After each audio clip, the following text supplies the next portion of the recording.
constant of a car on horizontal curved road। ध्यान से देखिए, यदि एक कर्व्ड रोड है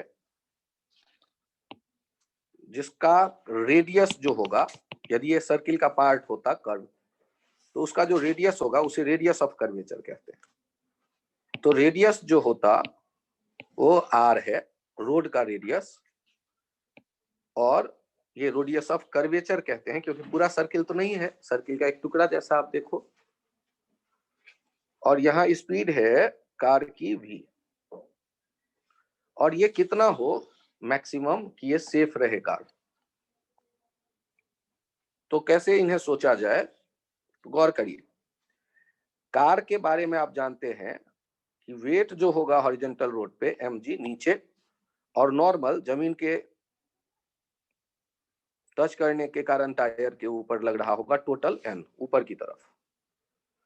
अब यहां गौर करिए, सर्कुलर पाथ है, तो सर्कुलर पाथ होने पर आप जानते हैं कि सेंट्रीपिटल एक एक्सेलरेशन होता है v स्क्वायर बाई r, पानी गर्म तरह से। और यदि आप बात करें कि इस तरफ फोर्स कौन सा होगा, तो नॉर्मल और mg का तो कोई कंपोनेंट इधर नहीं आएगा। याद करिए, व्हील पे फ्रिक्शन जो होता है प्योर रोलिंग में, क्योंकि जनरली हम क्या बात करते हैं कि टायर जो होता है वो रोल कर रहा होता है, तो प्योर रोलिंग में पॉइंट ऑफ कांटेक्ट रेस्ट पे होता है, तो रेस्ट पे होने के कारण वहां स्टैटिक फ्रिक्शन होता है। और स्टैटिक फ्रिक्शन के बारे में आपको कहानी बताई गई कि वो जादूगर होता है। तो जादूगर होता है तो यहाँ खास क्या है कि स्टैटिक फ्रिक्शन इस तरफ आ जाएगा, वही एक है जो अपना डायरेक्शन इधर उधर करके आपको सर्कुलर पाथ पे रहने के लिए एक्सेलरेशन दे सकता है। और आप बड़े आराम से लिख सकते हैं F S equals to m into a centripetal, F S equals to M we square by R. और आप ये भी जानते हैं कि एफ एस जो होता है, वो जो स्टैटिक फ्रिक्शन होता है वो लेस देन और इक्वल्स टू होता है म्यू एस एन। ध्यान से देखिए, एन आसमान की तरफ है और एम जी जमीन की तरफ। ना तो कार जमीन के भीतर जा रही है, ना ही ऊपर आसमान में उड़ने, एन और एम जी तो बराबर होंगे। तो यहां मैं इन दोनों डाटा को यूज कर रहा हूं, और एन किसके बराबर है, तो एन बराबर है एम जी के।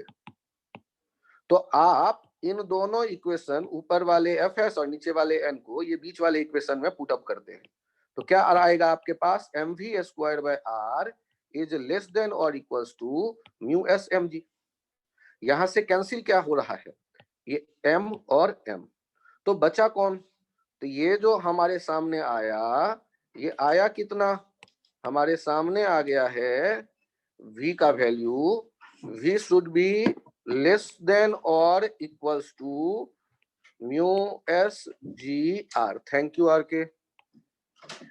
अब यहां पर हमें v मिल गया, तो v का मैक्सिमम वैल्यू क्या देख रहे हैं आप, मैक्सिमम वैल्यू देख रहे हैं, ये स्क्वायर रूट में भी होगा, ये अंडर रूट स्क्वायर रूट में mu S R G, mu S R G, ये हो गया मैक्सिमम वाला value, mu S R G.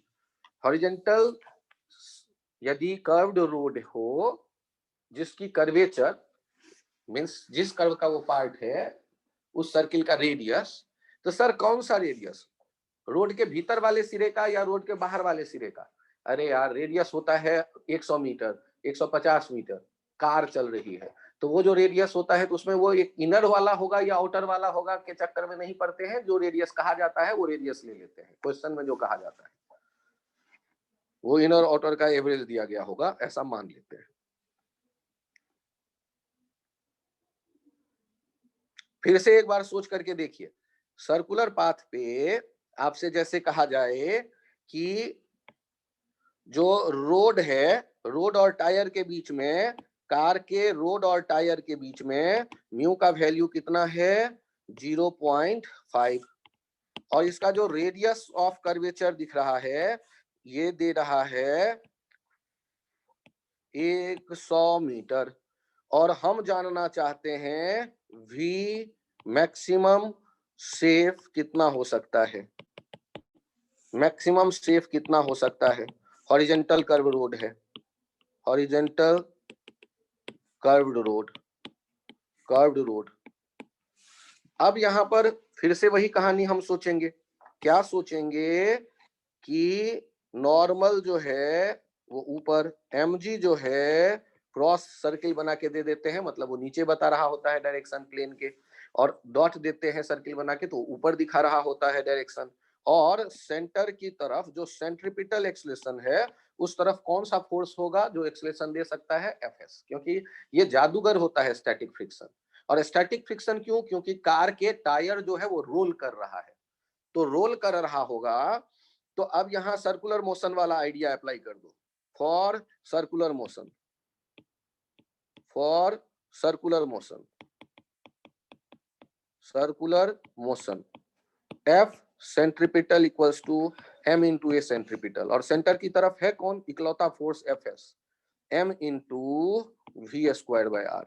और यहां से हमने पता कर लिया ये ये एम वी स्क्वायर, ये m के बदले Fs के बदले लिख देते हैं म्यू n, ये बड़ा मैक्सिमम सेफ के लिए वी स्क्वायर बाय आर। यहाँ पर म्यू m के बदले mg, m we square by r, m के बदले mg, यहाँ पर आ गया m we square by r, यहाँ से m और m कैंसिल आउट हो गया, तो v का वैल्यू मैक्सिमम सेफ आ गया म्यू जी आर। अब वैल्यू चेक करते हैं, तो वैल्यू चेक करते हैं सॉल्व करने के लिए जब, तो ये v आ जाता है under root mu 0.5, g that is 10 और r दैट इज 100, तो यहाँ से हो गया अंडर रूट 500, तो ये हो गया 10 रूट 5 मीटर पर सेकेंड।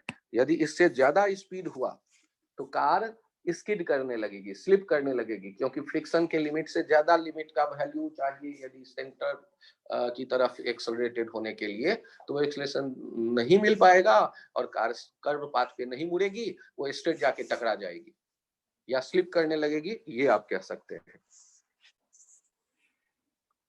तो सर क्या ऐसे केस में मैं डायरेक्ट फॉर्मूला यूज कर लूं, v maximum equals to under root mu g r, तो मैं कहूंगा हाँ कर सकते हो आप हॉरिजॉन्टल वाले केस में। हॉरिजॉन्टल रोड पे जब कार को आप देखें तो उनके लिए डायरेक्ट मैक्सिमम स्पीड के लिए ये आइडिया यूज किया जा सकता है।